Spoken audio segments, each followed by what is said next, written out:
নমস্কাৰ বন্ধুসকল, সোনকালে পানী ওলাই যোৱা সমস্যাটো কিয় হয়? এইটোৰ মেইন কাৰণ কি বা এইটোৰ আচল কজ কি?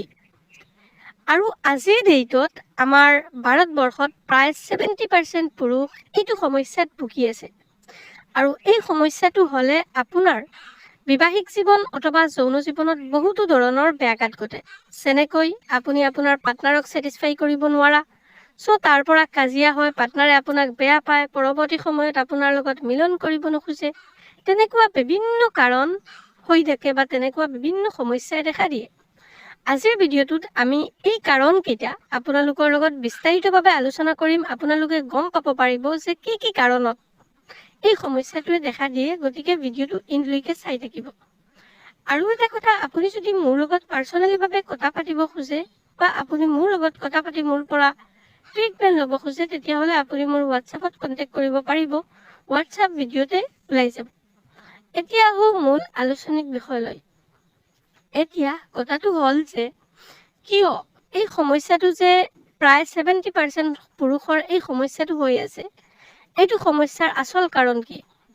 চাওক বন্ধুসকল, এইটো সমস্যাৰ আচল কাৰণৰ কথা যদি কওঁ, তেতিয়াহ'লে এই সমস্যাটোৰ আচল কাৰণ হ'ল অভাৰ চেনচিটিভিটি আৰু অভাৰ এক্সাইটমেণ্ট।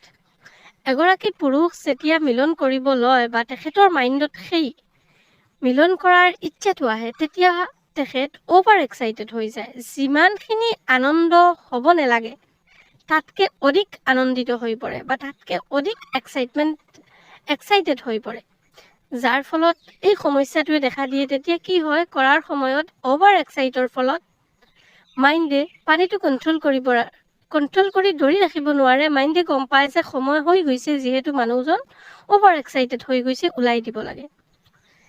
তৃতীয় কাৰণটো হ'ল লিংগৰ চেনচিটিভিটি।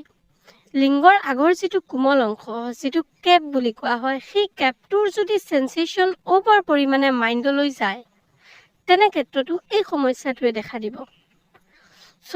এই যিটো সমস্যা, এইটো এটা কমন সমস্যা। এই দুটা আচল ফেক্টৰ, এই দুয়োটা প্ৰব্লেমেৰ কাৰণে বা এই দুয়োটা কাৰণে সোনকালে পানী ওলাই যোৱা সমস্যা আপোনাৰ দেহত ডেভেলপ হয়।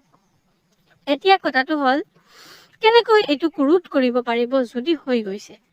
চাওক, এইটো ৰোধ কৰিবৰ কাৰণে তেনেকুৱা কোনো স্পেচিফিকভাৱে এলোপেথিক ট্ৰিটমেণ্ট নাই, কিন্তু আমি এটা ট্ৰিটমেণ্ট প্ৰভাইড কৰোঁ, যিটোক হৰমনেল থেৰাপি বুলি কওঁ। আৰু হৰমনেল থেৰাপিৰ মাধ্যমত এই বেমাৰটো ৰোধ কৰিব পৰা যায়। এইটো যদি আপুনি ল'ব খোজে, তেতিয়াহ'লে আপুনি আমাৰ হোৱাটছআপত কণ্টেক্ট কৰিব। আমাৰ হোৱাটছআপত কণ্টেক্ট কৰি আমাৰ লগত কথা পাতিব পাৰিব আৰু আমি আপোনাক ট্ৰিটমেণ্টটো দিয়াৰ চেষ্টা কৰিম, যাৰ ফলত আপুনি এই সমস্যাটোৰ পৰা ওলাই আহিব। আশা কৰিছোঁ আপোনালোকে কথাখিনি গম পাইছে। ভিডিঅ'টো ভাল লাগিলে মোৰ ইউটিউব চেনেলটো ছাবস্ক্ৰাইব কৰাৰ লগতে ভিডিঅ'টো লাইক কৰিব, এটা শ্বেয়াৰ কৰিব, কমেণ্ট কৰি জনাই দিব। ফেচবুকত চালে